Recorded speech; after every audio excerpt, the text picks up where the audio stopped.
Minimal and sustainable living, a way to simplify your life, all the while doing good for our planet. Seems simple, right?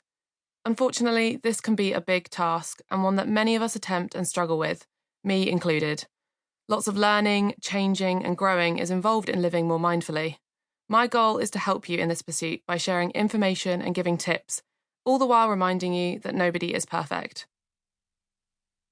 The way many of us currently live our lives is seriously unsustainable.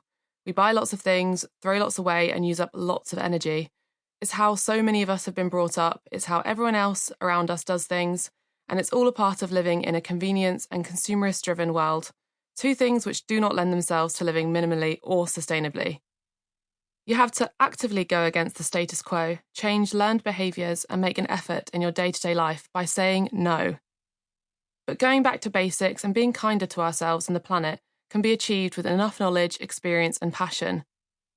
I've been trying out this whole minimalism and sustainable living for quite a few years, going vegan, decluttering, simplifying, reassessing what I buy, becoming more sustainable, and focusing on appreciating what I already have in life. I documented a lot of this on my YouTube channel, sharing my experiences with strangers online, which is how I got here today, writing this book. Before this change, I was a totally different person, with a totally different focus. I grew up obsessed with fashion and beauty. While I cared about the environment, I didn't think much about how my personal habits affected the planet. I loved animals, but meat was basically my favourite food.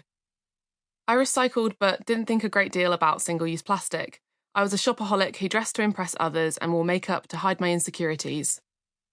I had a hard time at university as I struggled with an eating disorder, social anxiety, and a desperate desire to fit in. Looking back, I feel sorry for past me, wishing I could explain to her that she's beautiful without makeup and interesting without fashionable clothes. Not to mention how frustrated I feel at how much time, money, and resources I wasted on items that ended up in someone else's wardrobe, down the charity shop, or in the bin. I was looking for security, acceptance, and attention in all the wrong places, and in doing so, I was losing the balance of what was important in life. Towards the end of university, I started to reevaluate my life. I made big changes such as going vegan, no longer shopping at my favourite fast fashion outlets, skipping plastic and using my own homemade beauty products. After graduating and failing to find a job I saw a future in, I started from scratch by moving back in with my parents. This is when I started my YouTube channel. Moving back home left me confronted by the amount of stuff I owned and how much money I had wasted on things that meant nothing to me anymore.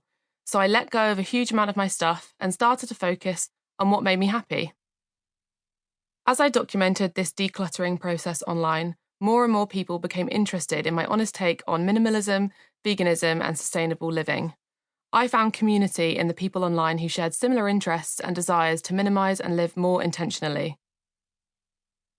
The feeling of abandoning all I knew and owned was so powerful for me, and as cliched as it may seem, this process taught me a lot about myself and what I wanted out of life. I've learnt to take care of who I am, as well as understand my impact on this earth. I've become more grateful, organised, thoughtful, self-aware, confident, careful, dedicated, honest, and kind to myself. The knowledge and information I've gathered along the way makes me increasingly aware of the importance of spreading this message to as many people as possible, which is why I'm writing this book.